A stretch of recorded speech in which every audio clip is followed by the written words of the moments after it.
ഇത് നോക്ക്, അടിപൊളി ഡെക്കറേഷൻസ് അല്ലേ.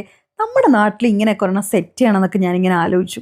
എന്താ ഈ ഒരു ബുദ്ധിയൊന്നും നമുക്ക് വരാത്തേന്ന്. കാണ്ട് ഈ പൂ നിങ്ങൾ കണ്ടിട്ടില്ലേ? ഇതൊക്കെ പണ്ട് എൻ്റെ വീട്ടിലുണ്ടായിരുന്നു കേട്ടോ. ഇത് തന്നെയൊന്നും ആവില്ല, എന്നാലും അതുപോലെ ഇരിക്കുന്നൊരു സാധനം. ഡിഫറെൻറ്റ് ടൈപ്സ് ഓഫ് ഗോഡ്സ് ആണിത്. നമ്മുടെ പടവലം, കത്തിരിക്ക, കുത്തിരിക്ക എന്നൊക്കെ പറയുന്ന കുറേ സാധനങ്ങൾ. എനിക്ക് വലിയ വിവരം അതിനെ പറ്റിയില്ല, അതുകൊണ്ട് നമുക്ക് മിണ്ടാതിരിക്കാം. കുട്ടി പംകിൻ കണ്ടില്ലേ?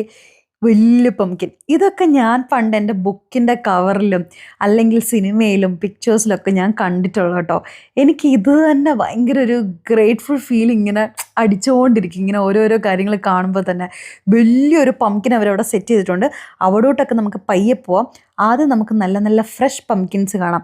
ഞാനപ്പം ചേച്ചിയോട് ചോദിക്കായിരുന്നു, ഈ പംകിൻസ് ഒക്കെ ആക്ച്വലി എന്തിനാണ് ഇവർ യൂസ് ചെയ്യുന്നത്, എന്താ ഇതിന് പിന്നിലുള്ളൊരു കഥ എന്നൊക്കെ. ആക്ച്വലി ഈ ഈവിളിനെ അല്ലെങ്കിൽ ഈ പ്രേതങ്ങളെയൊക്കെ നമ്മൾ അട്രാക്റ്റ് ചെയ്യാതിരിക്കാൻ വേണ്ടിയിട്ട് അവരെ നമ്മൾ മറ്റേ കുരിശൊക്കെ വരച്ച് കാണിക്കില്ലേ, അതേപോലെ ഈ പംകിനൊക്കെ ഓരോ വീടുകളിലും